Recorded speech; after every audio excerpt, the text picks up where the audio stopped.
जनता का निर्धार, फिर एक बार अब्दुल सत्तार। तर माझं नाव प्रवीण शालिग्राम शेळके, राहणार माळबदा, तालुका सोयगाव आणि जिल्हा छत्रपती संभाजीनगर। माळबदा या गावचा मी रहिवासी असून माननीय अब्दुल सत्तार साहेब खूप खूप काम केले अब्दुल सत्तार साहेबांनी। म्हणजे रस्ते पण केलेले आहे आणि आमच्या गावाला म्हणजे असं कोणतं गाव त्यांनी सोडलेलं नाही की तिथं गावात सभामंडप बांधलेलं नाही आहे। प्रत्येक गावाला सभामंडप, गावात गट्टू, पिण्याची पाण्याची व्यवस्था आणि रोड पण छान केलेले आहे। म्हणजे सत्तार साहेबांनी जेवढं काम केलेलं आहे तेवढं काम कोणीही करू शकणार नाहीये।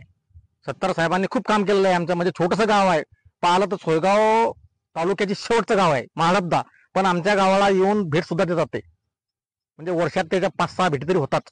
म्हणजे ते येऊन बघतात की कामं झाले का नाही झाले, चालू आहे किंवा नाही आहे। ते एकच असे आमदार आहे की ते पूर्ण गावाला बी म्हणजे पूर्ण जेवढे खेडे असेल त्या खेड्या प्रत्येक गावाला त्यांनी दिलेलं आहे। असं कोणतंच गाव त्यांच्यापासून वंचित राहिलेलं नाही। तर सत्तार साहेबांचं कौतुक करा तेवढंच कमीच आहे, कारण की सत्तार साहेबांनी